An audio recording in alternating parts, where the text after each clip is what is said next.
Bueno, vamos dando inicio entonces. Muy buenos días a todos. Mi nombre es Antonio Rizzo, gerente de asesoría de inversiones en Credicorp Capital, y tengo el agrado de darles la bienvenida a la conferencia de hoy, en la que nos acompaña Klaus Kempfe, director de soluciones de portafolio y estrategia de Credicorp Capital, a quien muchos de ustedes ya conocen y que no necesitan mayor introducción.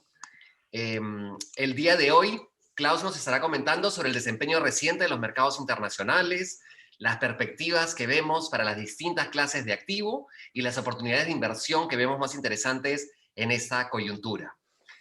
Recuerden que pueden realizar sus preguntas a través del botón de Q&A que tienen en la parte inferior de sus pantallas en cualquier momento para yo realizarlas al expositor hacia el final de la presentación. Asimismo, al terminar este webinar, habrá una pequeña encuesta que, como siempre, les pedimos que no se olviden de contestarla para seguir mejorando estas conferencias que les traemos todas las semanas. Bueno, sin más que decirles, le doy el pase a Klaus para que empiece su presentación. Adelante. Sí, buenos días. Muchas gracias, Antonio. Muchas gracias a todos por venir. Estas semanas ha estado bastante agitada en términos noticiosos en Chile, Perú, Colombia. La invitación hoy día es alejarnos un poco de la región y ver un poco el contexto global, y si quieren después entramos en preguntas más específicas de la región. Nosotros tenemos un view en cada uno de los países. Creemos que Latinoamérica puede andar bastante bien, pero la región andina quedarse un poco estancada en los próximos meses, así que también ahí hay ciertas recomendaciones que les voy a hacer. Pero muchas gracias por estar aquí de nuevo con nosotros. Como siempre, quiero comenzar mostrándoles algunas láminas de la presentación. ¿Sí? Me avisan, yo creo que ya se puede ver, ¿cierto, Antonio? Correcto, ya la vemos, Klaus. Perfecto.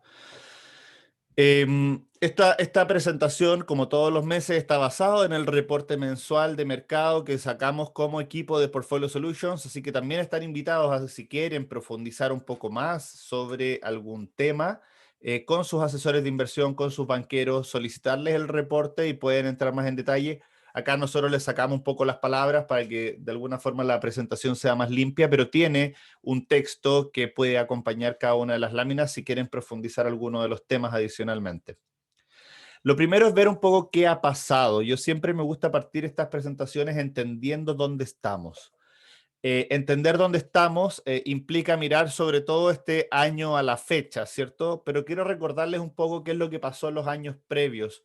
En los 5 años previos, 2020, 19, 18, 17, 16, tuvimos 4 de 5 años muy buenos. Entonces, realmente, cuando hablamos de que la renta variable está rentando un 8,8% este año, eso es hasta el 14 de mayo, ha caído un poquito, es un 8,8% por sobre el 16 del año pasado, por sobre el 26 del año anterior. Acá se cayó 9, pero de nuevo, por sobre el 24 y por sobre el 9, o sea, el 7,9. Realmente hemos tenido una seguidilla de años bastante interesante, eh, con un año malo de 5, eso es algo normal dentro de la renta variable, es algo que uno podría esperar. Eh, pero de alguna forma esta combinación de años hace que esta rentabilidad ciertamente nos haga llegar a los máximos históricos en términos de precios. Quiero mostrarles un gráfico que nos va a ayudar a poner en contexto esto, porque cuando hablamos de la rentabilidad de este año de un 8%, uno dice, bueno, es una rentabilidad razonable para la renta variable. Pero cuando uno hace un análisis, por ejemplo, desde el 2015 hacia adelante, esta es una plataforma que se llama Bloomberg, que nos permite ver precios y información histórica. Vemos que el 2015 hubo un estancamiento, principio del 2016, acá fue cuando tuvimos la caída importante del precio del petróleo. A comienzo del 2016 el petróleo estaba a 20, 25 dólares el barril, fue el bottom fuera de la pandemia del coronavirus, o lo más bajo fuera de la pandemia del coronavirus, y de ahí empezamos a recuperar. Y si bien tuvimos la pandemia acá que generó una caída, que fue la caída más rápida, pero también la recuperación más rápida, estamos hoy día en un punto bien alto en términos de precios históricos. De hecho, si uno lo ve desde el 2000, por ejemplo, para poder tener una idea, hemos tenido una rentabilidad muy buena en términos de renta variable internacional, sobre todo de este índice que es el índice de Estados Unidos. Si uno hace un análisis más global, no encuentra esto mismo. En emergentes no hemos tenido este rally tan importante, en Europa no hemos tenido este rally tan importante, y es por lo mismo que vemos que las valorizaciones, los precios de las acciones en Estados Unidos particularmente, están un poco más caras que en otras regiones, y los que nos han seguido en webinars anteriores saben que nosotros, si bien Estados Unidos el año pasado era lo que más nos gustaba, en enero también, hacia lo que durante el año, en febrero, en marzo, en abril, hemos ido rotando nuestras posiciones hacia afuera de Estados Unidos, marcándolas más hacia Latinoamérica, hacia Europa y hacia el Reino Unido. Y lo interesante es que si yo veo esas regiones en lo que van del mes, Estados Unidos, por ejemplo, va negativo en lo que va del mes, mientras que el Reino Unido 3,5, Europa ex UK un 2,1, ¿cierto? Y Latinoamérica siendo el líder del month to date con un 5,5%. Si vemos abril, también vemos cifras similares, ¿cierto? Un buen mes para Latinoamérica, un buen mes para Europa, un buen mes para el Reino Unido, pero ese mes sí también fue bueno para Estados Unidos. Entonces, lo que estamos viendo es que las apuestas que nosotros empezamos a desplegar en enero, o sea, en febrero, marzo y abril, están empezando a realizarse, a dar frutos, ¿cierto? En el mes de mayo, asociado ya a un estancamiento, ¿cierto?, de la renta variable en Estados Unidos, mientras que el resto del mundo empieza a hacer catch-up, empieza a alcanzar a este gran líder que fue Estados Unidos, sobre todo en la pandemia. Si uno ve, por ejemplo, la rentabilidad desde el primero del 2020, desde enero del 2020, Estados Unidos ha tenido una muy buena rentabilidad desde enero del 2020 a la fecha. Ahora se va a cambiar. Denme un segundo, lo hice mal.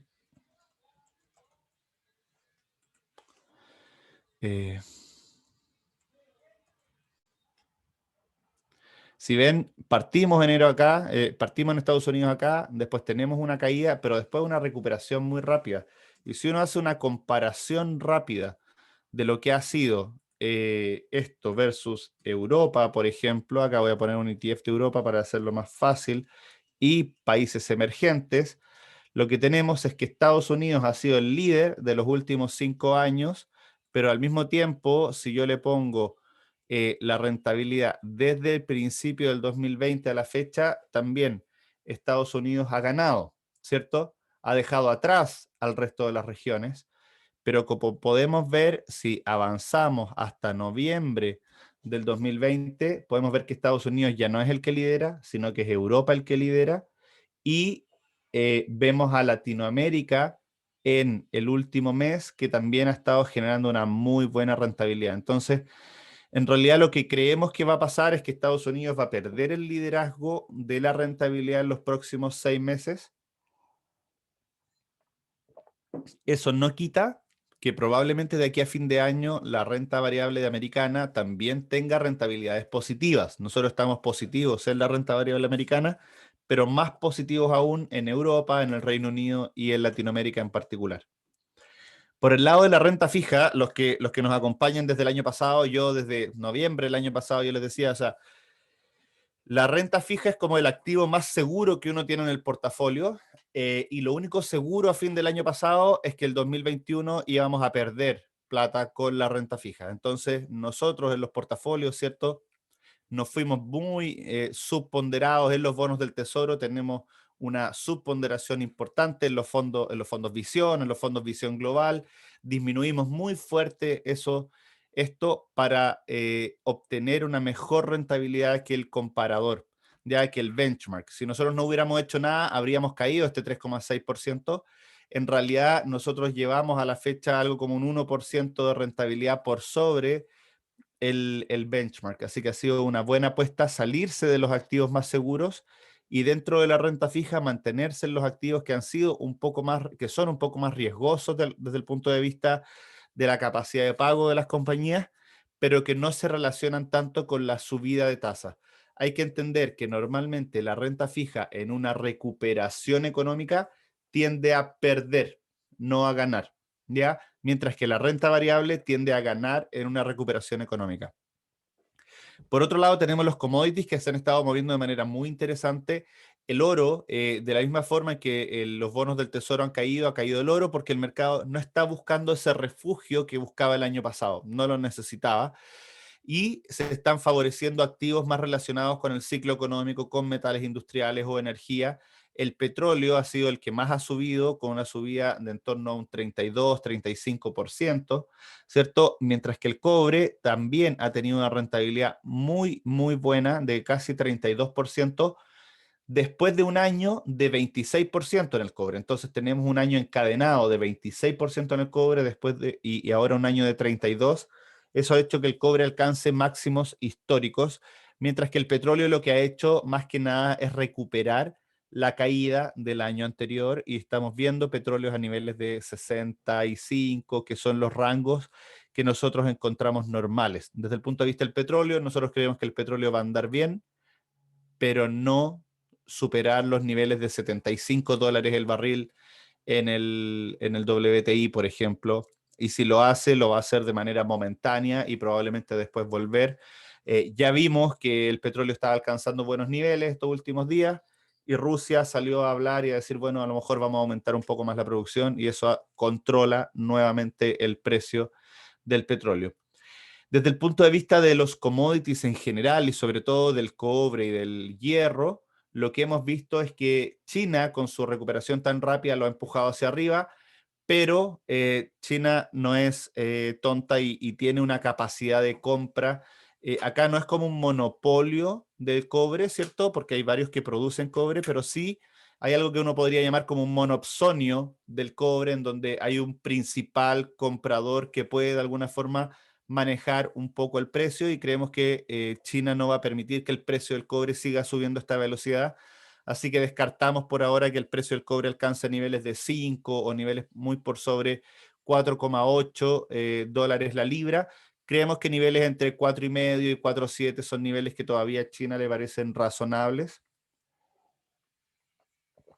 Y por lo mismo ahí está nuestra proyección en el corto plazo. El dólar ha tendido a apreciarse, pero muy marginalmente. Ha tenido movimientos muy pequeños en el año, pero sí durante este mes y durante abril llevamos 2 meses en que sí el precio del dólar ha tenido una bajada después de un enero, febrero, marzo, en donde el dólar aceleró, subió de precio asociado a una fortaleza relativa entre Estados Unidos y Europa.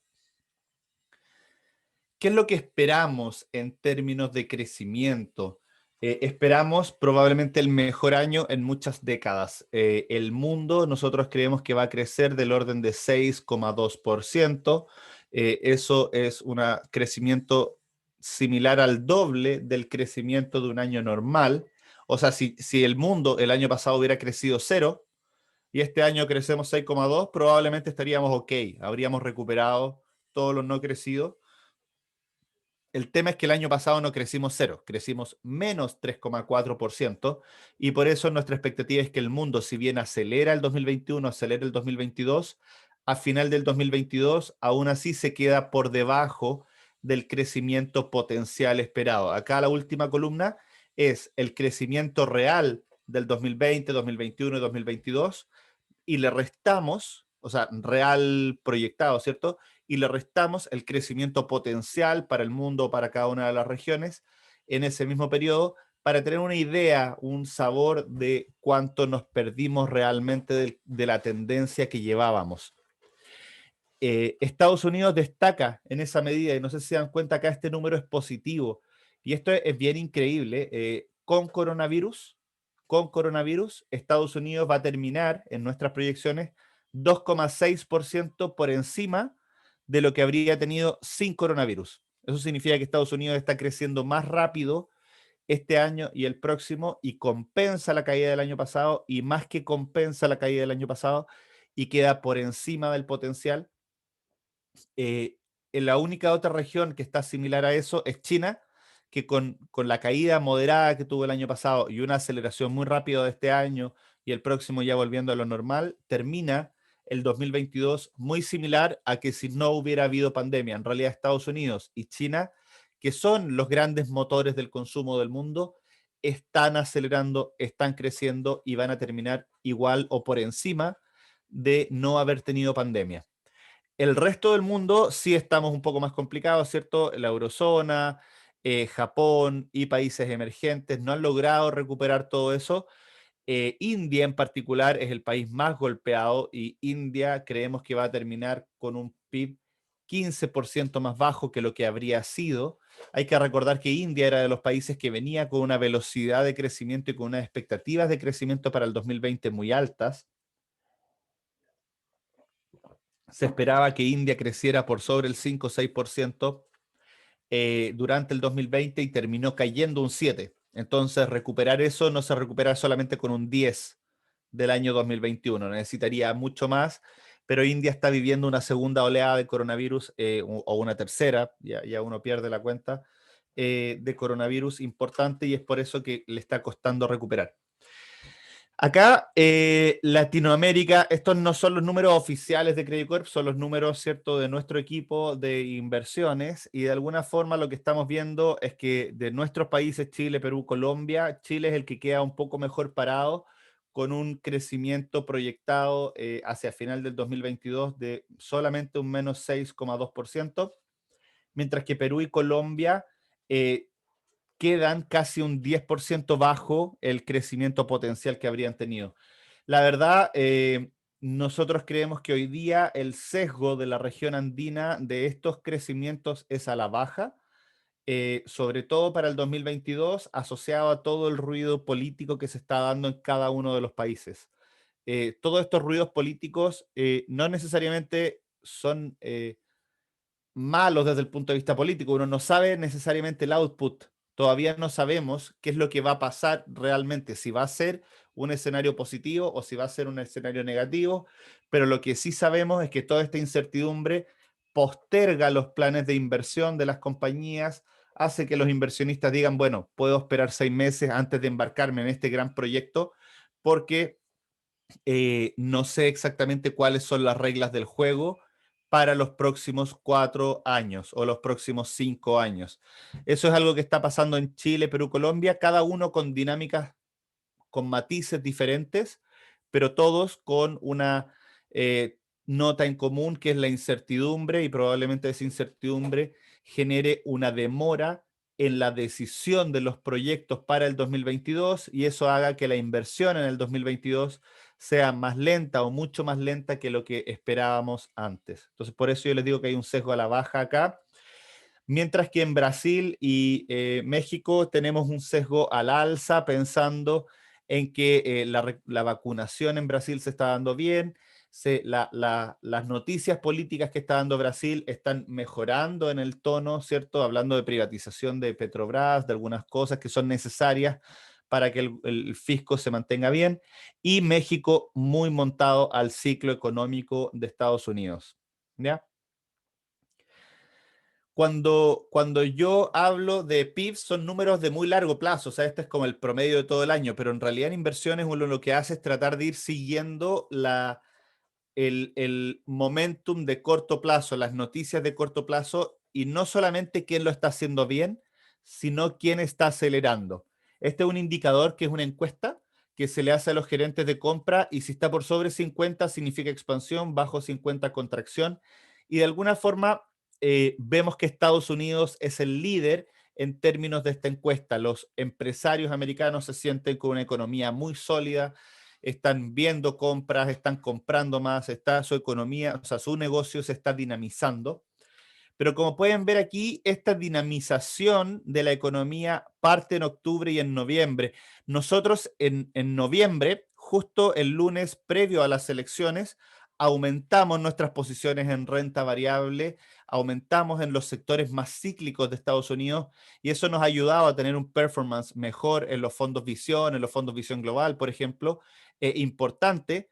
Pero cuando ya llega febrero, nos damos cuenta que llevamos 2 o 3 meses en que Estados Unidos es el líder y eso se ha reflejado en los precios, pero probablemente no tengamos una subida adicional muy fuerte. ¿Ya? Si bien estamos viendo un abril sólido, creemos que ya estamos haciendo techo en términos de las noticias económicas de Estados Unidos.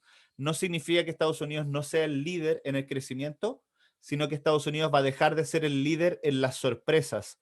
Y si volvemos 2 láminas atrás y vemos quién ha sido la mejor rentabilidad del mes, es o de los 2 meses acumulados, ¿cierto? Es el Reino Unido.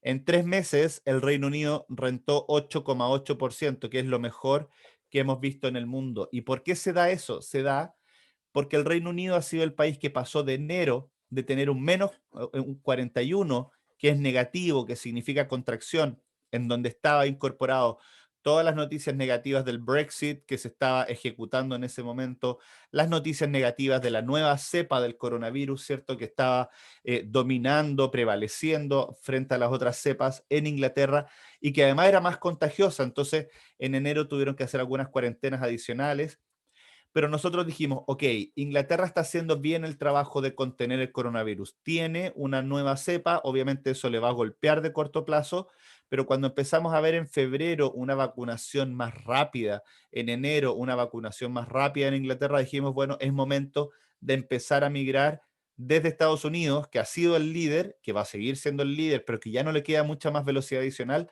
al Reino Unido. ¿Y qué es lo que ha pasado? Es que pasamos de 40 a 60. Entonces, si pueden ver acá, la diferencia en el Reino Unido es de 20 puntos, ¿cierto? Casi 20 puntos, mientras que en Estados Unidos, en el mismo periodo, si bien mejora, la diferencia es de 5 puntos. Entonces, ¿quién está dando las sorpresas positivas? Es el Reino Unido. Y la pregunta es, ¿quién va a dar las sorpresas positivas en los próximos 3 meses? Y es ahí que estamos complementando nuestra sobreponderación del Reino Unido con una posición en Europa y en Brasil, ya poniéndonos de frente, underweight, subponderando Estados Unidos. Estados Unidos no le queda mucho por sorprender al alza. Estadísticamente este número es muy difícil que supere los números actuales.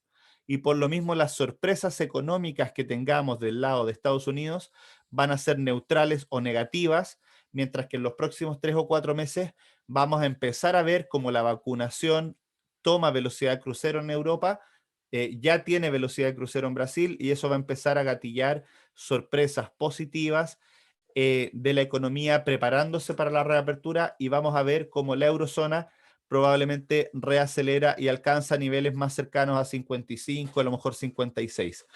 Al ser la eurozona un conglomerado de países, es muy difícil que caiga hasta 40 y es muy difícil que suba hasta 60. Pero también veíamos acá niveles de 47, vemos acá niveles de 54 que ya son altos para la eurozona. Creemos que esto va a seguir sorprendiéndolos al alza, la eurozona y Brasil sobre todo y México, y por eso son nuestras principales sobreponderaciones. Acá esto es lo importante, uno no invierte en lo que está bien, uno invierte en lo que va a estar bien. ¿Por qué? Porque la gracia es comprar algo barato y llevarlo al nivel de precio más alto y ahí eventualmente venderlo o mantenerlo en el largo plazo. Pero desde el punto de vista de inversiones, ese es el trabajo y eso es lo que nosotros hacemos día a día dentro de los fondos, dentro de los mandatos, de estos fondos Visión, de los fondos Visión Global, que se pueden comprar en Miami, ¿cierto? Esos fondos están manejados en base a todo este proceso de inversión. Nosotros le hacemos un seguimiento bien detallado al proceso de vacunación. Nos metimos desde el año pasado en todo el tema de vacunas. Si quieren pueden escuchar el podcast que hicimos en agosto del año pasado sobre nuestras proyecciones de las vacunas y la verdad se ha estado dando todo bastante similar a lo que nosotros esperábamos. Los países desarrollados con vacunaciones más rápidas, realmente Europa me ha decepcionado en términos de la capacidad y la velocidad de la vacunación. Principalmente esto se ha dado porque Europa tiene una burocracia mucho más alta que la que tiene Inglaterra y la que tiene Estados Unidos, pero como pueden ver, la velocidad, la pendiente de esta curva ya está siendo buena y estamos viendo que si bien en marzo la velocidad de vacunación era mala, cuando Inglaterra y Estados Unidos estaban al máximo de velocidad, estamos viendo que ya el resto de la zona euro está cercano a alcanzar el 50% de vacunas. Probablemente durante junio ya la mitad de la población va a estar vacunada y vamos a meternos a un segundo semestre muy cercano a una inmunidad de rebaño. En Latinoamérica podemos ver a Chile, que ha destacado con una velocidad de vacunación bastante rápida, ¿cierto? Em, pero claramente el resto de Latinoamérica no ha tenido la misma velocidad. El país que destaca después de Chile es Brasil, como yo les decía, y Brasil está teniendo una velocidad de vacunación cercana a 1 millón de personas diarias, y por lo mismo creemos que también durante julio ya va a estar cercano a tener un 50% de la población vacunada. Em, ¿Cuál es mi preocupación en torno al coronavirus? No es que tengamos vacuna durante este año, probablemente vamos a ir teniendo vacunas, algunos países van a entrar a una fase de inmunidad de rebaño antes que otros. Probablemente la mayor parte de Latinoamérica entre a esa inmunidad de rebaño a una apertura total a fin de año, no antes que eso por la velocidad que llevamos, ¿cierto? Incluso asumiendo una aceleración de la velocidad. Eh, pero mi preocupación para la economía global tiene más que ver con todos estos bolsones de personas que son negacionistas en términos de las vacunas. No sé si han escuchado hablar de todos estos grupos antivacunas.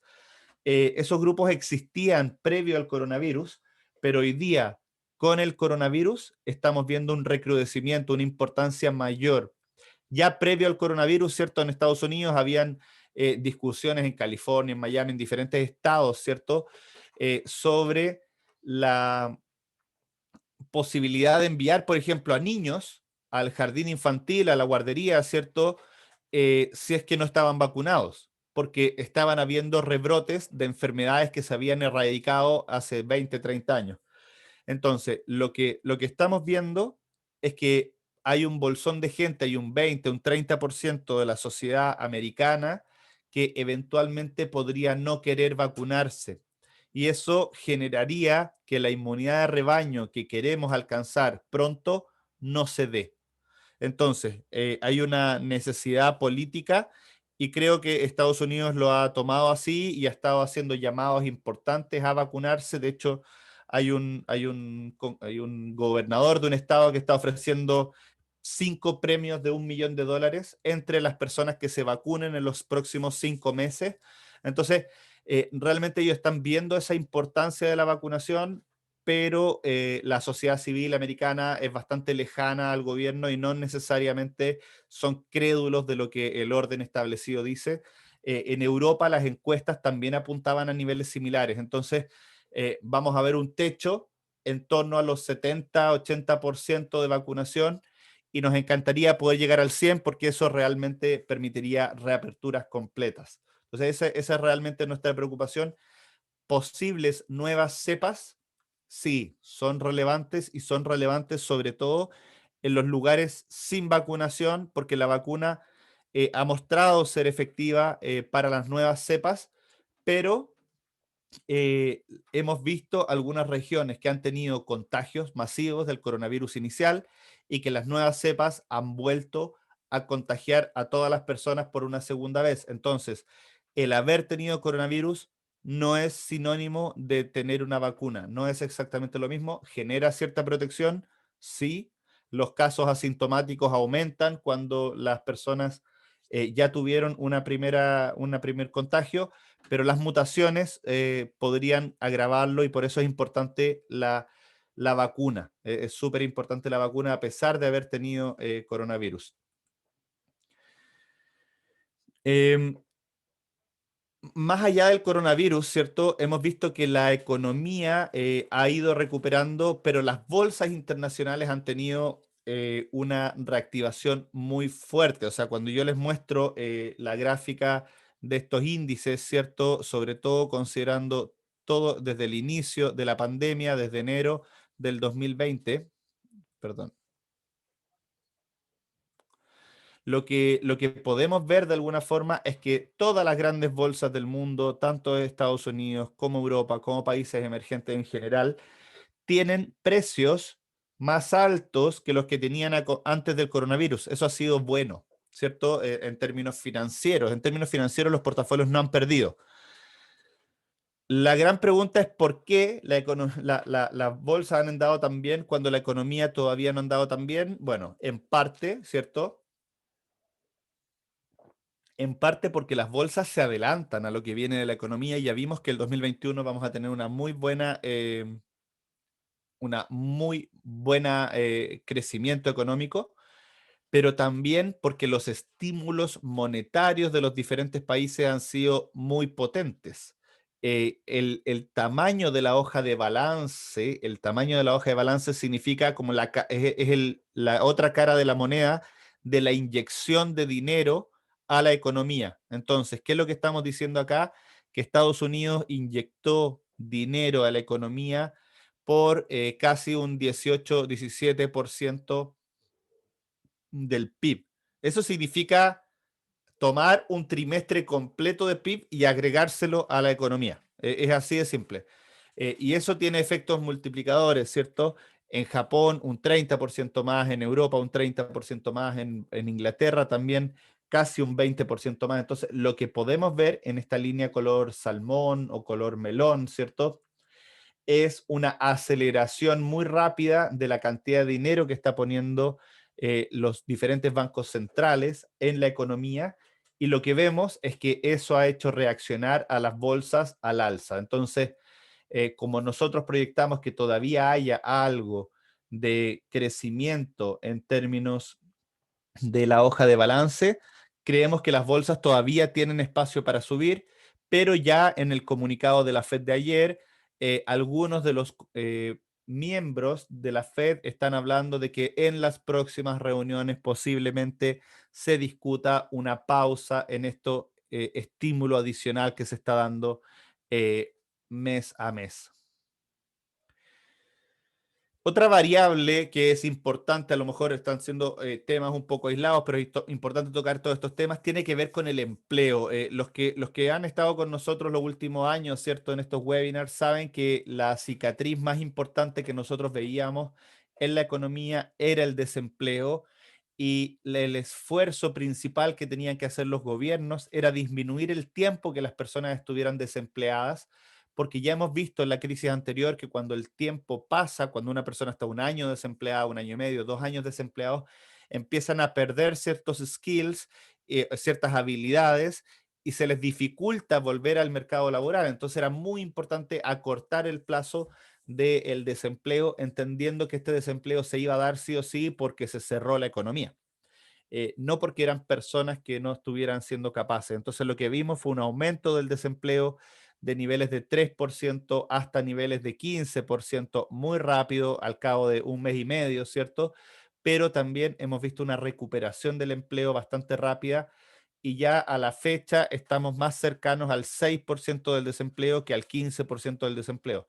Obviamente esto todavía significa que tenemos el doble de desempleados que los que teníamos previo a la pandemia. Acá previo a la pandemia estábamos en un mercado un poco apretado de empleo, hay que reconocerlo también. Entonces, a lo mejor alcanzar el 3 y algo no es necesario, pero la buena noticia es que, dadas nuestras proyecciones de aquí a fin de año, vamos a estar más cerca del 4% de tasa de desempleo. Y es por eso que la Fed eventualmente a fin de año se puede empezar a sentir un poco más cómoda con hacer tapering, con frenar ese estímulo adicional, pero probablemente no vaya a subir tasas hasta final del año 2022. Y es por eso que las tasas de corto plazo se mantienen bajas y se van a mantener bajas por los próximos 2 años.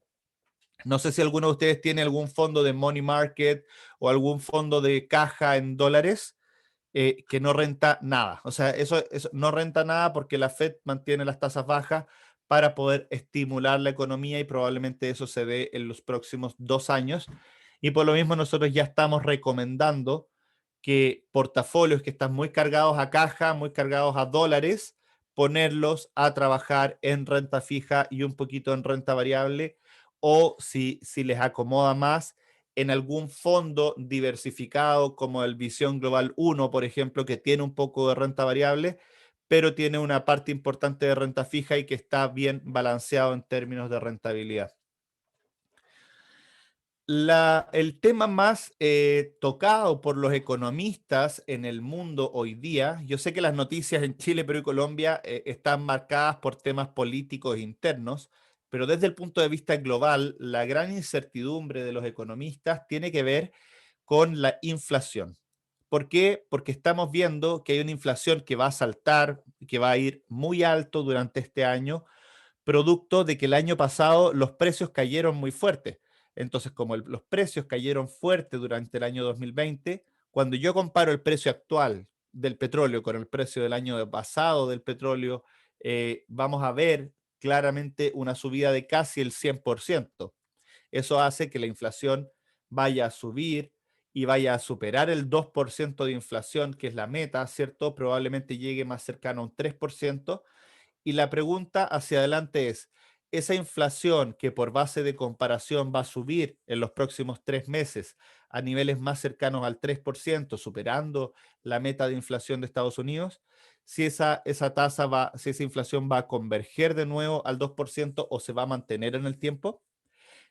Algunos argumentos a favor de que se mantenga en el tiempo la inflación es la cantidad de dinero circulante que hay y todos los estímulos fiscales que se le ha dado a los ciudadanos americanos. Hay que entender que les han llegado cheques para gastar y esa plata todavía, esos dólares todavía no se gastan. Muchos de esos están ahorrados y por lo mismo la gente tiene la capacidad de desahorrarlos en los próximos 6 meses y generar una inflación más persistente que la que estamos viendo, pero realmente los fundamentales de la economía internacional no están bollantes y como vimos al principio, todavía a finales del 2022 no vamos a haber recuperado todo lo que deberíamos haber crecido.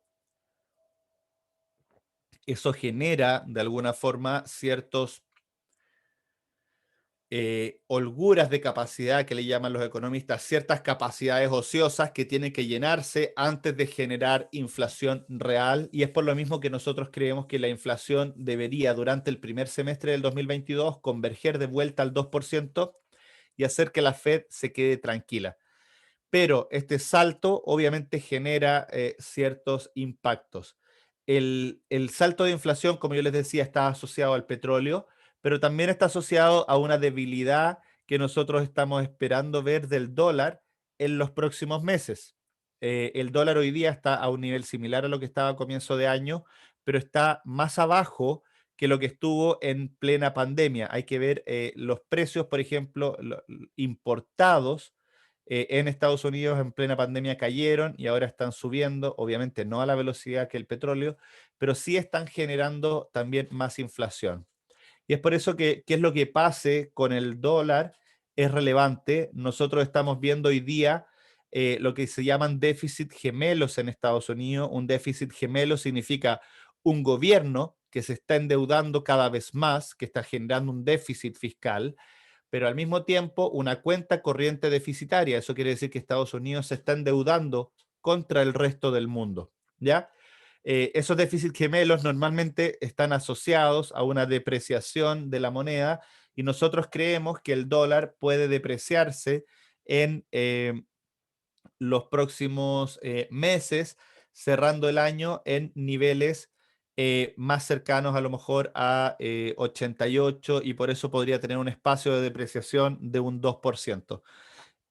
Cuando hablamos de una depreciación del dólar, eso significa también una depreciación, una apreciación de las monedas emergentes, una apreciación de los activos fuera de Estados Unidos, y esta es otra razón por la que creemos que hace sentido invertir más fuera de Estados Unidos, por la que creemos que los mismos americanos van a comenzar un flujo de inversiones hacia afuera de Estados Unidos y apoya nuestra tesis de que en renta variable sobreponderar fuera de Estados Unidos que dentro de Estados Unidos. Les hablaba recién que los ingresos personales han acelerado, ¿cierto? Estos ingresos personales, este es el ingreso personal de un ciudadano americano promedio. Entonces, ¿qué es lo que podemos ver? Ese ingreso personal había venido al alza en los últimos años. El ingreso personal privado había caído con el coronavirus acá en esta zona azul, ¿cierto? Pero se recuperó bastante rápido y de hecho hoy día el ingreso privado, ¿cierto?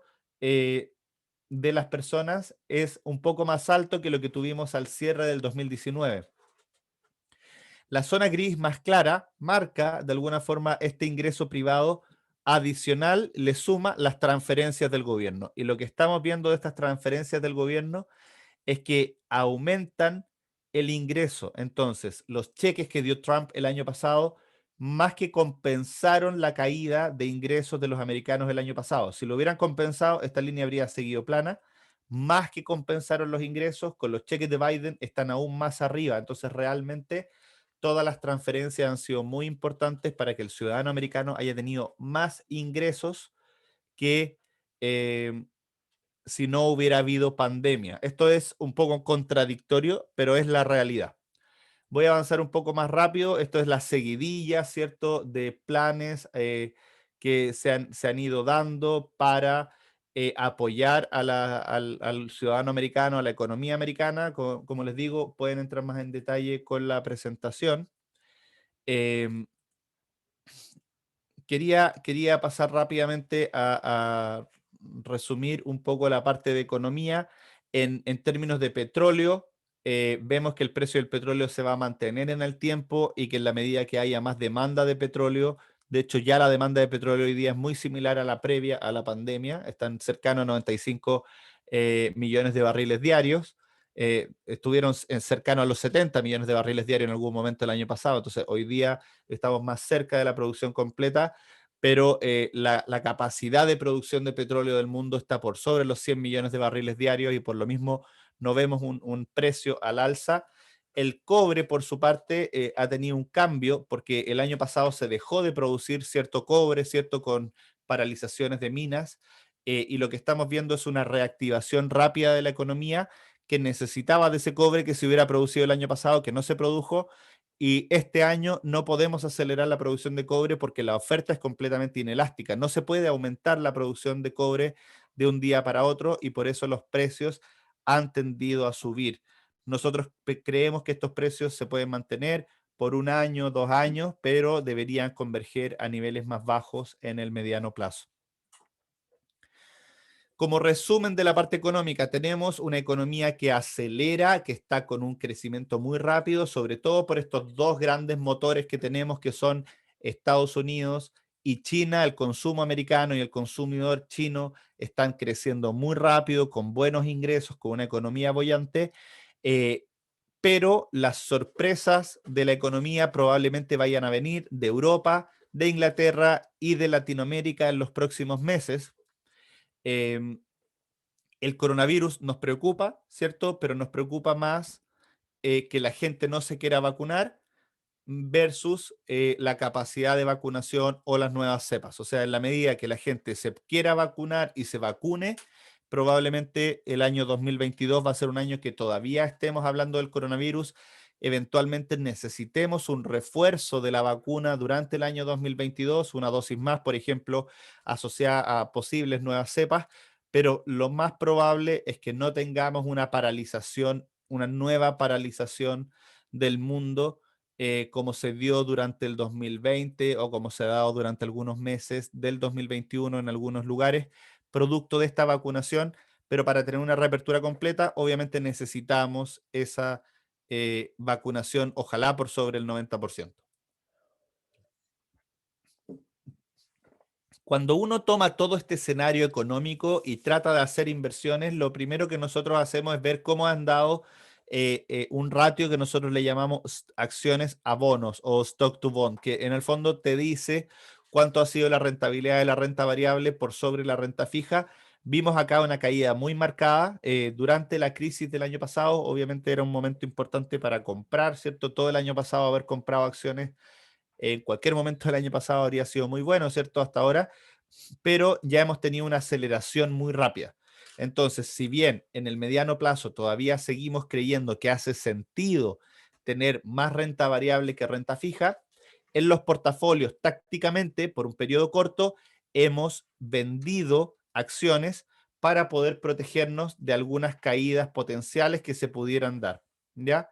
Eh, como pueden ver, si nos acercamos al corto plazo del índice, esa ha sido una muy buena decisión porque la bolsa ha venido cayendo las últimas semanas y por lo mismo creemos que hace sentido mantenerse un poco más eh, sobreponderando renta variable, pero no tan sobreponderados. Para que tengan un orden de magnitud, en los fondos nosotros teníamos un 6% de sobreponderación de renta variable y hoy día seguimos teniendo una sobreponderación, pero de un 3%.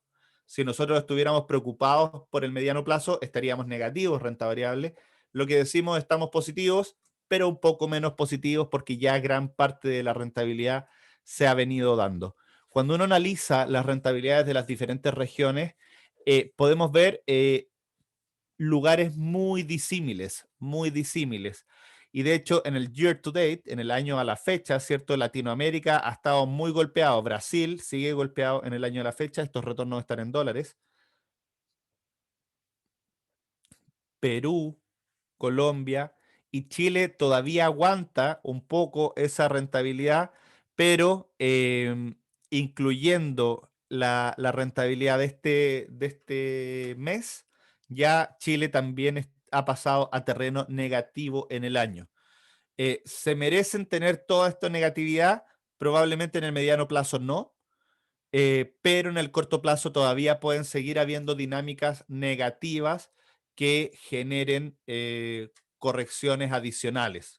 No estamos diciendo que van a caer a la misma velocidad que han venido cayendo, pero no descartamos posibles correcciones, pequeñas correcciones adicionales antes de que las bolsas vuelvan a recuperar con fuerza. Cada una con su dinámica, obviamente, pero es lo que estamos viendo. De hecho, en Colombia acabamos de ver la primera clasificadora de riesgo que le baja el rating, entonces ya desde el punto de vista de S&P, Colombia perdió el investment grade.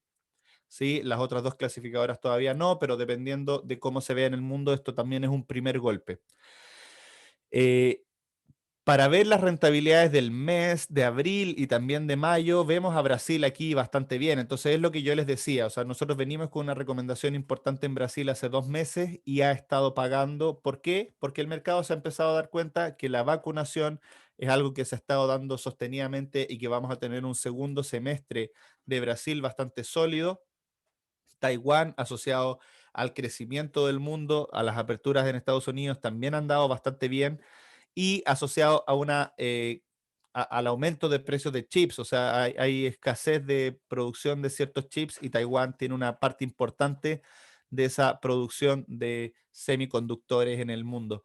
Como pueden ver, la mayor parte del mundo ha tenido una rentabilidad positiva en el año, ¿cierto? Latinoamérica es de los pocos lugares que han sido negativos, pero en el margen, en el mes, Latinoamérica está de la mitad de la tabla hacia arriba. Entonces, en realidad creemos que hay espacio para que Latinoamérica siga generando valor. Si uno invierte en lo que rentó bien hacia atrás, probablemente esté comprando caro. Entonces, nuestra recomendación, como yo les decía, sobreponderar Europa, que también está tomando un momentum importante, ¿cierto? El Reino Unido, que es de las mejores regiones en el mundo, ¿cierto? Y Latinoamérica, creemos que va a ser lo mejor para los próximos 3 o 4 meses. Esto es dinámico y nosotros en los fondos lo vamos ajustando dinámicamente. Desde el punto de vista sectorial, los que nos siguen de comienzo de año, ¿cierto? Saben que nosotros hemos estado recomendando financieras, materiales e industriales. Y durante febrero, marzo, durante más o menos a finales de febrero, nosotros también empezamos a recomendar el sector de energía. Entonces, si vemos los sectores que estamos recomendando nosotros, energía, ¿cierto? Materiales, financieras, industriales, se me perdió hasta acá, nos sentimos bastante contentos porque hemos identificado los sectores que han tenido una mejor rentabilidad en el año. Creemos que esos sectores van a seguir entregando rentabilidad en el año, pero como les decía, gran parte de la rentabilidad en Estados Unidos ya se ha venido dando y creemos que es importante ir capturando estos sectores también a nivel internacional, ir buscando financieras en Europa, por ejemplo, ir buscando otros sectores que estén un poquito más retrasados y que todavía tengan más espacio para entregar.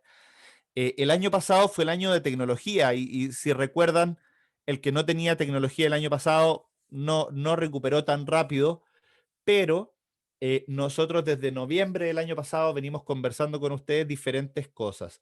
Lo primero es que las utilidades y la valorización del sector de tecnología había avanzado mucho más rápido que el resto, Veíamos una reapertura económica para el año 2021, lo cual iba a ayudar a los sectores más cíclicos, como son financieras, materiales e industriales, y al mismo tiempo veíamos una carga tributaria y regulatoria más potente para tecnología. Es justo lo que ha pasado. Biden de alguna forma ha dejado caer la necesidad de mayor regulación para las tecnológicas, ¿cierto? Y estamos viendo que el plan de infraestructura que está apostando Biden, ¿cierto? Es un plan que favorece a los sectores más cíclicos, pero que genera una carga tributaria más alta para todos los sectores y no nos extrañaría que la carga tributaria sea incluso mayor para el sector de tecnología por el hecho de ser un sector que genera muchos ingresos fuera del país y no genera tanto trabajo en Estados Unidos. Hay que entender que la generación de trabajo es algo, es un leitmotiv de Biden y de Janet Yellen. Entonces, si uno dice, bueno, ¿dónde voy a favorecer el gasto? Voy a favorecer el gasto en infraestructura que me genera eh, un crecimiento potencial más alto porque tengo mejores carreteras, mejores lo que sea, ¿cierto? Energía más barata, más limpia, pero al mismo tiempo porque me genera trabajo. El sector de tecnología genera trabajo muy bien remunerado, pero no genera una cantidad de trabajo y no tiene realmente un impacto en el mundo laboral de la clase media americana o de la clase baja americana. Y es por lo mismo que yo veo una debilidad desde el punto de vista político del sector tecnológico y por lo mismo, si bien creemos que va a haber buenas utilidades, no es nuestro sector favorito hoy día. Eh, voy a saltarme algunas láminas porque podemos estar mucho tiempo en algunas cosas y creo que alcancemos a tener preguntas. EPS significa utilidades por acción. Entonces, las utilidades por acción de las compañías en Europa han estado subiendo muy rápido. Si ven, acá hay un salto importante de donde terminaron las utilidades del 2020 a lo que estamos viendo de utilidades del 2021. Pero lo más importante es que las utilidades del 2021 vienen al alza. Si ven, van aumentando todos los días. Todos los días estamos viendo que los analistas mejoran las expectativas de utilidades para la zona euro, algo que no había pasado en los últimos 10 años. Entonces, en realidad, el hecho de que tengamos esta mejora de utilidades constante debería favorecer a la bolsa de Europa, ¿cierto? Y por eso aumentamos nuestra ponderación a Europa. En el Reino Unido también vemos algo similar, ha sido muy castigado en el tiempo y de hecho los precios que uno puede conseguir acciones en Estados Unidos, o sea, en Inglaterra, relativo a la eurozona, son bastante más baratas. Eran más caras, ¿cierto? Pero se fueron haciendo mucho más baratas después del Brexit. Asia emergente también nos parece interesante. Eh, pero creemos que al estar muy asociado al sector de tecnología, podría ser más difícil que lidere en los próximos meses la rentabilidad. Y el gráfico que a mí me parece más interesante es este gráfico acá a la derecha, y es que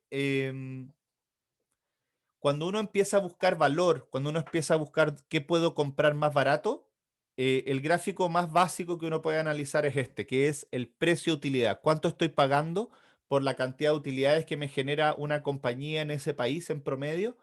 Y lo que podemos ver es que en Estados Unidos lo que yo estoy pagando por cada nivel de utilidad es 21,6 veces. Eso significa que si el 2021 una compañía va a tener $100 de utilidad, yo lo que voy a pagar hoy día es $2.160 por esa compañía. Mientras que en Inglaterra, yo por la misma compañía que genera los mismos $100 de utilidad, yo pago solamente 1.300.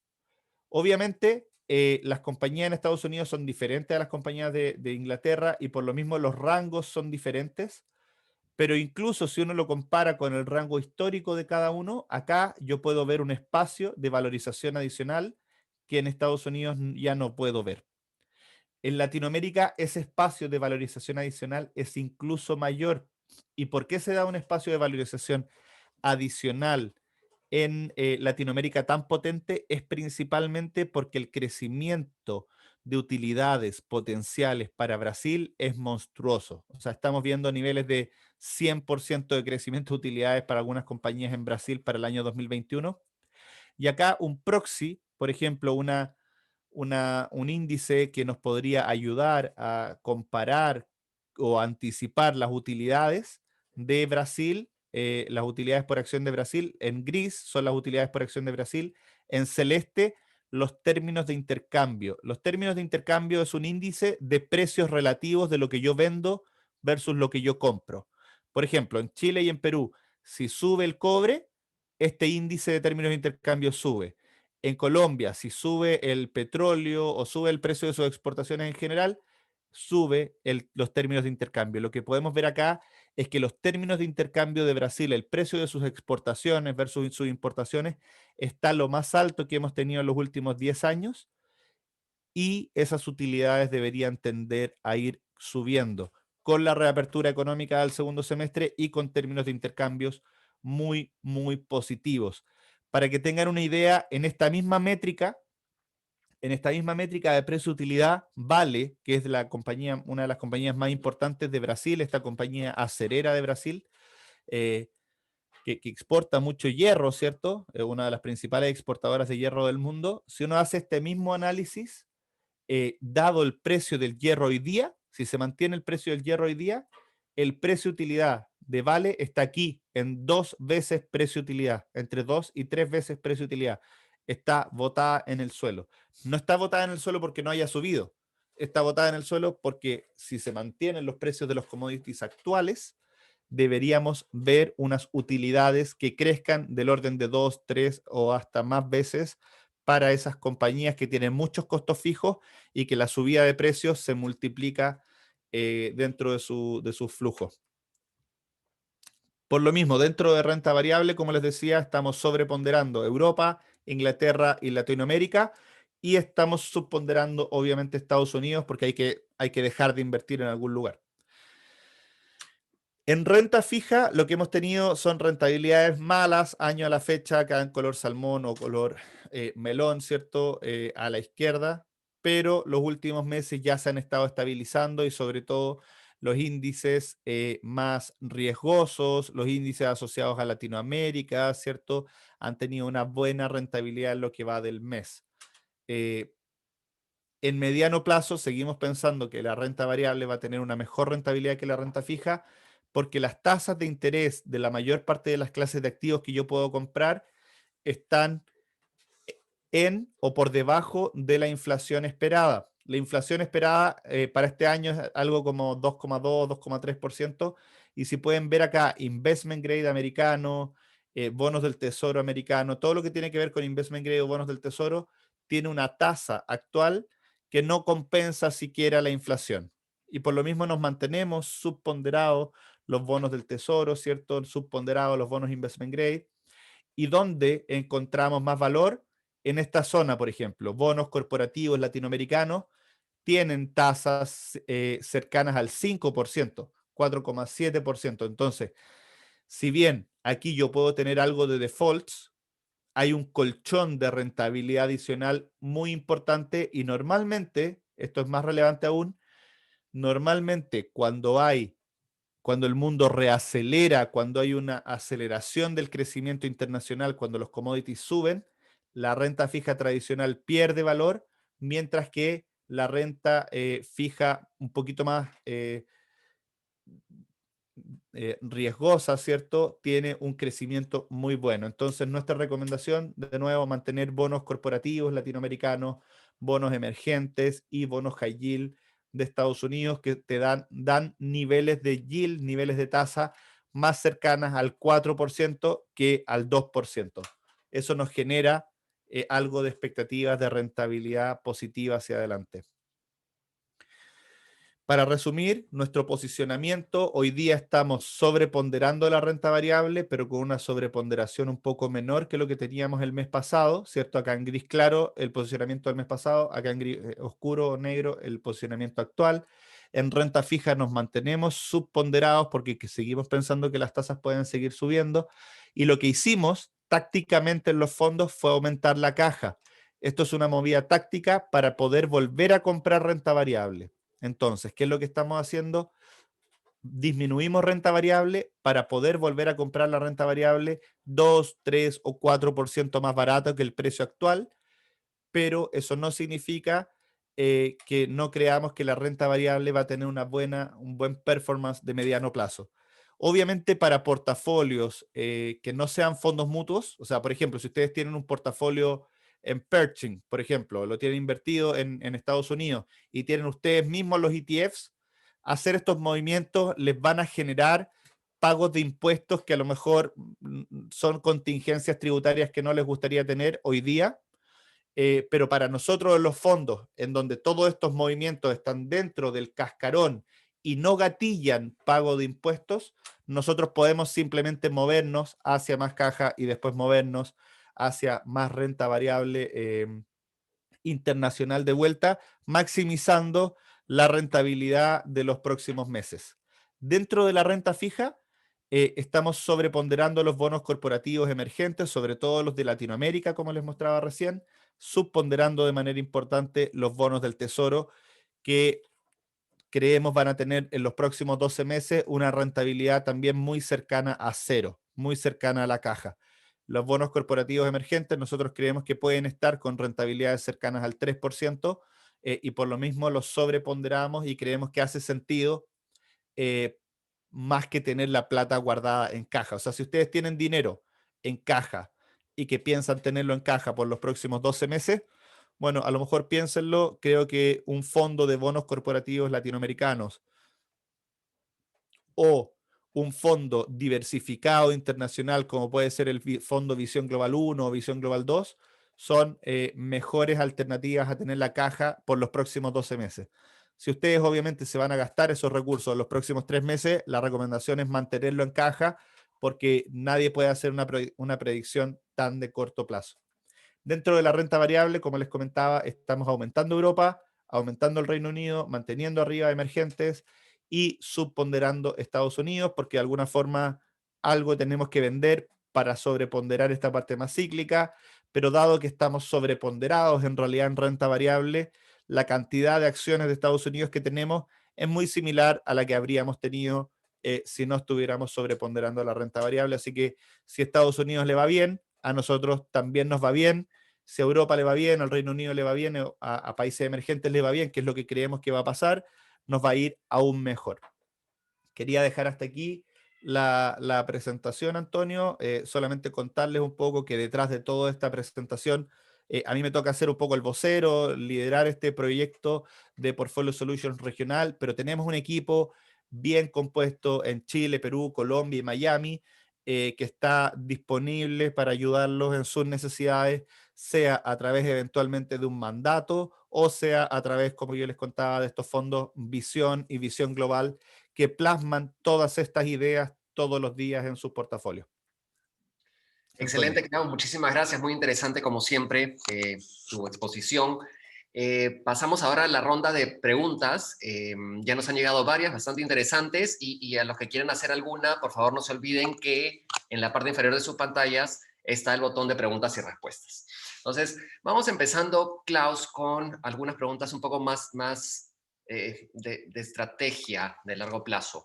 Eh, Has descrito un mundo, pues, donde los activos de riesgo todavía deberían seguir caminando bastante bien, soportadas por todos esos estímulos monetarios, políticas fiscales y demás, que venimos escuchando ya desde hace un buen tiempo, ¿no? Y todo debería darle soporte para que las bolsas se comporten, pues, adecuadamente, la inflación se mantenga bajo control, continúe el crecimiento con la vacunación y demás. Todo suena muy bien. La pregunta es, ¿qué puede salir mal? ¿No? Y esa es la pregunta, ¿no? Dado que vemos valorizaciones que están bien altas y, por ejemplo, ayer veía el Bitcoin, ¿no? Por mencionarte algún activo donde creo que hay una burbuja, ¿no? Se cae 20%, hoy día rebota 10% y la verdad es que los fundamentos detrás de eso son totalmente especulativos. Ese es el mundo en el que estamos hoy día con activos bastante elevados. ¿Cuáles son los riesgos? Súper buena pregunta. Lo primero que quiero decirle es que si es que hay alguna burbuja en alguna clase de activo, obviamente criptomonedas es como de lo primero que uno se le ocurre. Los meses anteriores me preguntaron harto por criptomonedas y yo les dije, no toquen las criptomonedas porque les van a poner impuestos y se van a caer.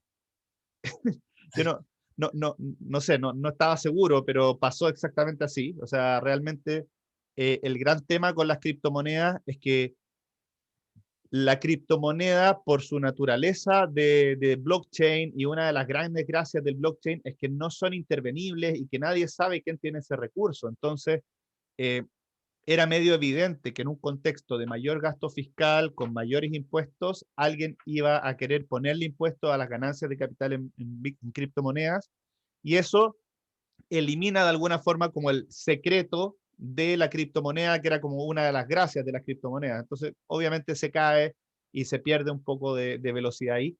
Pero pensando en clases de activos tradicionales, si uno analiza cuáles clases de activos están en niveles de precios probablemente insostenibles, uno podría hablar más de la renta fija que de la renta variable. ¿Sí? Los precios son más difíciles de sostener en el mediano plazo o están más lejos de sus fundamentales en renta fija, porque tenemos una economía que está reacelerando con buena inflación y tenemos todavía tasas reales en Estados Unidos negativas. O sea, si yo invierto a 10 años en Estados Unidos, la tasa real todavía es negativa, no me compensa ni siquiera la inflación. ¿Y para qué hablar de Europa, en donde las tasas nominales son negativas? Entonces, si uno lo piensa en el mediano plazo, probablemente eso es más insostenible que las valorizaciones del S&P. Y Pero hace probable, sentido, perdón que te interrumpa, pero para profundizar, ¿hace sentido entonces invertir en esa clase de activo, en bonos grados de inversión que te rentan hoy día casi que por debajo de la inflación? nosotros acabamos de salir tuvimos una reflexión los últimos 2 meses de si eliminar los bonos del tesoro, por ejemplo, de los portafolios. Y la verdad, creemos que en cierta medida tener los bonos del tesoro del portafolio es como comprar un seguro, que me da menos rentabilidad, pero me compensa otros movimientos y me permite salir a venderlos si otros caen para comprar, otros activos caen para comprarlos más baratos. La verdad, si no es en un contexto de portafolio dinámico, como yo les estoy contando, me da la impresión de que uno se asegura, como les vengo diciendo hace 3 meses, los bonos del tesoro y los bonos investment grade nos dan seguridad, pero nos dan seguridad que no vamos a rentar siquiera la inflación en los próximos 5 años. O sea, nos dan seguridad de perder capacidad de compra. Obviamente son bonos que hay un cambio importante cuando uno sale de comprar bonos del tesoro y bonos investment grade. Muchos de nuestros clientes, yo los conozco y están acostumbrados a comprar bonos investment grade de manera puntual. Cuando uno habla de bonos investment grade, uno eventualmente sí puede comprar bonos puntuales, comprar un nombre, comprar dos nombres. Pero cuando uno le ofrece un cambio de portafolio hacia bonos más high yield, hacia bonos más corporativos latinoamericanos, ahí nuestra recomendación es sí o sí ir vía ETFs o fondos, nunca comprar bonos puntuales. Entonces yo creo que lo más relevante hoy día es tratar de revisar esos portafolios y ver esa migración de bonos individuales investment grade, que probablemente van a tener rentabilidades muy magras en los próximos años. O sea, vean las tasas de interés, si ya están en 2%, no van a tener una muy buena rentabilidad. Y migrar hacia la otra clase de activos, pero esa otra clase de activos tiene que ser pulverizada. No puede ser con bonos individuales porque es muy difícil. O sea, habría que tener 10, 20 millones de dólares en esa clase de activos para poder tener un portafolio diversificado suficiente. Pero volviendo al tema De los riesgos. de la renta variable, de los activos más de riesgo, que yo creo que es una pregunta que se hace mucho, eh, si los precios están caros. Y la respuesta es sí y no. Eh, Cuando en renta fija yo digo sí, en la mayor parte de renta fija. Entonces, en renta variable, Estados Unidos, uno sí encuentra algunas acciones que están caras. Y yo les decía, o sea, Tesla, por ejemplo, tenía valorizaciones muy estiradas y estaba siendo una de las empresas que estaba haciendo subida solamente por flujos retail, sin análisis mayores. Veíamos también GameStop en lo mismo, y varias empresas que estaban siendo subidas simplemente por ser entretenidas. Porque era entretenido tener Tesla en el portafolio. Los autos son increíbles. Entonces uno dice, bueno, quiero tener un poquito de esa empresa, pero sin un análisis fundamental mayor. Y esas son las acciones que hemos visto que se han caído más fuerte este último tiempo. El mercado termina volviendo a ser un poco más racional. Si uno ve Estados Unidos, sí está un poco más caro porque es el que ha sido con mayor rentabilidad más rápida, y probablemente Estados Unidos tenga rentabilidades en los próximos 3 años positivas en renta variable, pero en rangos de 5 a 8%. Entonces, lo que tenemos, dadas las valorizaciones actuales, no es un escenario de burbuja, Estamos muy lejos de tener burbujas. Para tener órdenes de magnitud, burbujas.com, las acciones tenían 50 veces precio-utilidad, hoy día están en 20. Ujú. Entonces, sí están un poco más caras, pero nuestra recomendación es ir, por eso nuestra recomendación es ir fuera de Estados Unidos. Ok. ¿Cuál es el principal riesgo? Que la economía reacelere muy rápido y se genere inflación, porque la demanda sea más alta que la oferta, que haya mucho dinero circulante, la gente quiera comprar cosas, no estén disponibles, eso haga que las cosas suban de precio. Ya está pasando con los materiales de construcción. O sea, no sé si les ha tocado ir al Home Center, por decir un nombre, a Ujú. comprar materiales de construcción. Los precios se han duplicado, triplicado, porque los precios internacionales de las materias primas han subido muy rápido. La inflación es el principal riesgo hoy día para todos los activos financieros. Y es por eso que recomendamos Europa, Inglaterra y Latinoamérica, porque también en un escenario inflacionario serían las regiones que mejor andarían. De acuerdo, buen punto. Y un poco en ese escenario, donde habría pues también un tapering, por decirlo de alguna manera, Sí, también, donde se acaban esos apoyos. ¿Dónde encuentras mejor refugio? ¿En las acciones tal vez del sector financiero? Que pueden ser las que más se vean beneficiados en esa coyuntura. ¿Qué otro tipo de activos te pueden dar refugio en un escenario pues de tapering, ¿no? Un poco más agresivo. yo siempre creo, a ver, pensemos en inversiones de mediano plazo, porque eventualmente el día que se anuncie un tapering, eventualmente ese día la bolsa va a caer y probablemente no haya refugio en ningún lugar. Pero si uno se distancia un poco y ve un horizonte de inversión de 2 años, probablemente los activos que ganan en una aceleración económica sean los activos que más refugio te den para un tapering, porque el tapering se va a dar en el momento en que la economía reacelere y tengamos inflación.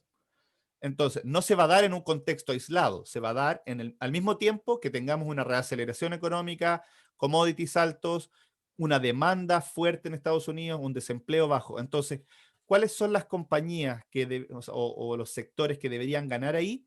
Son probablemente los sectores más cíclicos, como financieras, materiales, industriales. Entonces, no es que a esos sectores les pegue bien el tapering puntualmente, sino que les pega bien el contexto en el cual se va a dar el tapering. El tapering no se da de manera autónoma, se da en un contexto de más inflación y más crecimiento. Perfecto, buenísimo.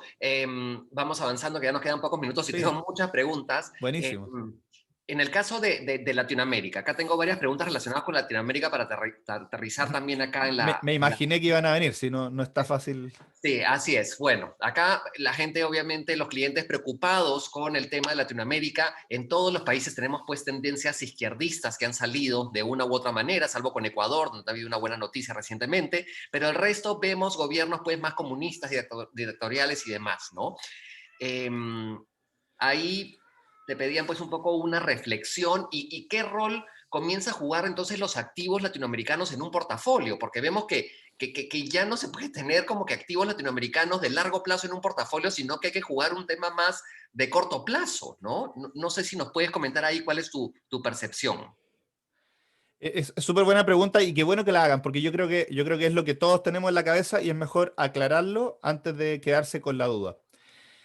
Yo separaría hoy día la región andina del resto de Latinoamérica, porque cuando uno piensa en Latinoamérica, como nosotros vivimos en Chile, Perú, Colombia, como que de alguna forma sobre representamos en nuestra mente la región andina dentro de Latinoamérica. La región andina dentro de Latinoamérica no pesa más del 15%. Entonces, Chile, Perú, Colombia, si uno los suma, alcanzan a lo mejor al 20% de un portafolio en Latinoamérica, pero no más que eso. Entonces, cuando uno habla de Latinoamérica, es importante separar o entender las diferentes fuerzas que hay. En Latinoamérica hay tres fuerzas: la región andina, Brasil y México. Ujú. Esas son las tres principales fuerzas. Brasil corresponde más o menos al 60% de la bolsa, México como un 25-30%, y lo que queda somos nosotros, somos como un 10% de la bolsa andina. Entonces, yo sé que en Chile, Perú y Colombia hemos tenido un movimiento hacia la izquierda. En México también hubo un movimiento hacia la izquierda con AMLO, pero hay elecciones de midterm, entre medio, en México, en las próximas 2 semanas, ¿cierto? Y probablemente pierda un poco de fuerza a la izquierda, mantenga Morena, que es el partido de gobierno, ¿cierto? Mantenga en conjunto con otros partidos de izquierda la mayoría, pero vayan perdiendo espacio. Y en realidad la economía mexicana depende de la economía de Estados Unidos, no tanto de lo que hagan adentro. Entonces eso también es importante tenerlo en cuenta. Por muy de derecha o de izquierda que sean el gobierno en México, que la economía ande o no ande, depende más de si está acelerando o no acelerando Estados Unidos y de la relación entre ellos, porque nos acordamos con Trump que cuando empezó a haber esta dificultades con el NAFTA, también México sufrió. Brasil, por su parte, tuvo un año 2020 eh, difícil, un tercer trimestre muy, muy bueno, un cuarto trimestre muy bueno en términos de rentabilidades y comenzamos este año con diferentes problemas de nuevo políticos, pero la parte política se ha estado suavizando bastante en Brasil. Bolsonaro todavía le queda un tiempo como presidente, así que no estamos viendo un cambio tan de corto plazo y las políticas que se están dando en el Congreso son las políticas correctas, son las políticas que están dándole sustentabilidad a las finanzas brasileñas. De la misma forma, Brasil tiene una historia muy larga de vacunación, unos centros de vacunación muy importantes y por lo mismo la vacunación en Brasil está asegurada porque las vacunas se hacen dentro de Brasil, no necesitan comprarlas, por eso se demoraron un poco más en partir, pero van más adelante. Perfecto. Vamos. Yendo a la región andina, Ujú. mi recomendación es que deberíamos siempre tener nuestra plata diversificada. O sea, si tenemos más de un 10% de renta variable en nuestro portafolio, en nuestro propio país, probablemente estamos muy, muy sobreponderados. O sea, tenemos que diversificar, y es algo que conversamos, Antonio, mucho tiempo. O sea, nuestra recomendación siempre ha sido la diversificación internacional y hoy día la recomendación puntual que yo tengo para nuestros clientes en Chile, Perú y Colombia es diversificar hacia Latinoamérica y hacia el mundo. 100% de acuerdo contigo y justamente acá tengo preguntas relacionadas con el caso de los activos chilenos, ¿no? Y mencionan, ¿es momento oportuno para salir de posiciones en renta fija chilena en UEFs, ¿no?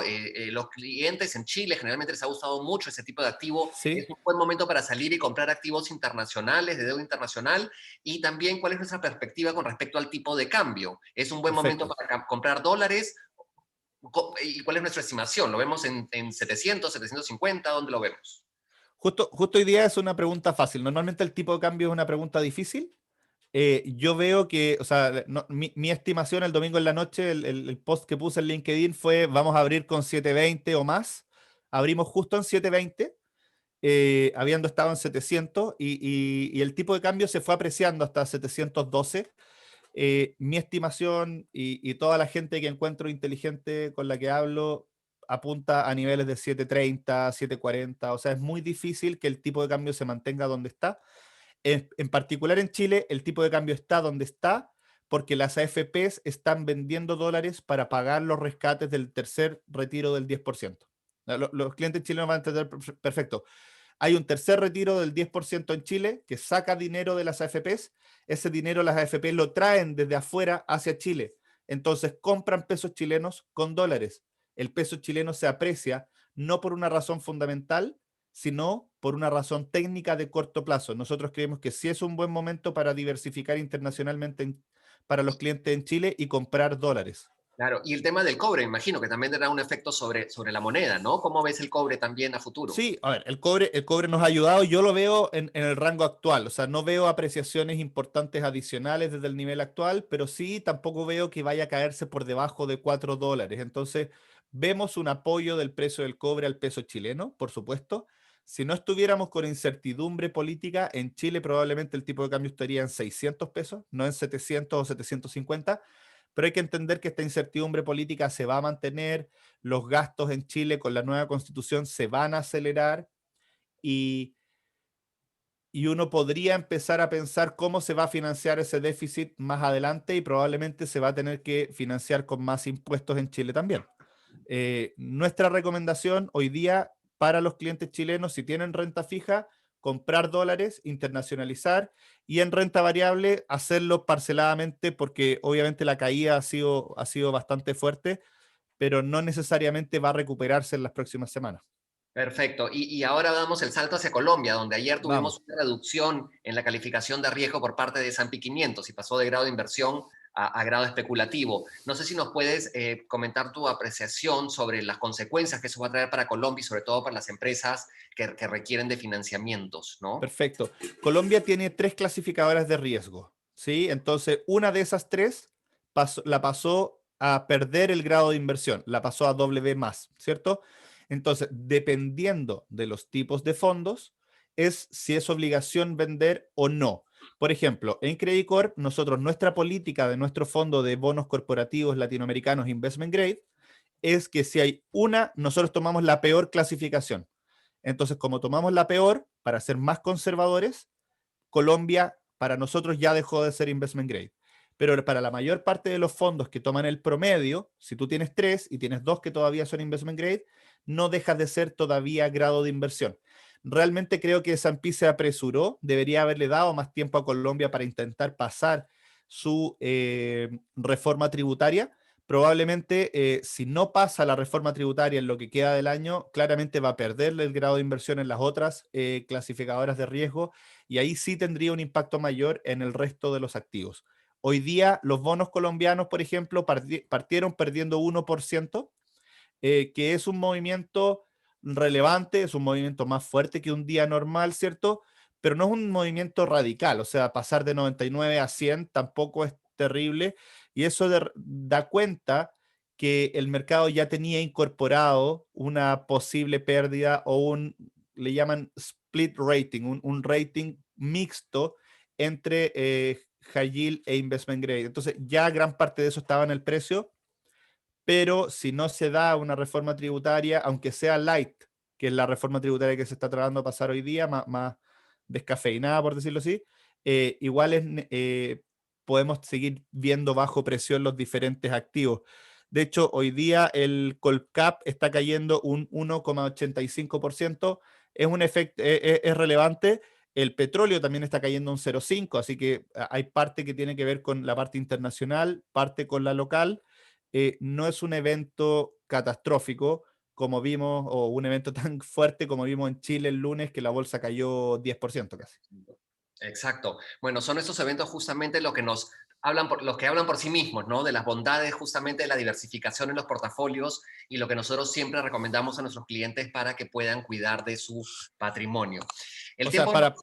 para poner en orden de magnitud, si uno tenía en Chile 25, si un portafolio de Chile hubiera tenido un 10% de acciones chilenas, pero hubiera tenido al mismo tiempo un 25 o un 30% de activos fuera de Chile con dólares, el efecto del tipo de cambio habría neutralizado la caída del IPSA. O sea, es muy relevante y muy efectivo como diversificación invertir en dólares, particularmente en Chile, Perú y Colombia, en donde la moneda reacciona muy rápido cuando hay un evento idiosincrático. Completamente de acuerdo. Y simplemente complemento lo que mencionas con una pregunta que siempre recibo de los clientes es, Antonio, pero compro ahora porque veo que el tipo de cambio ya subió.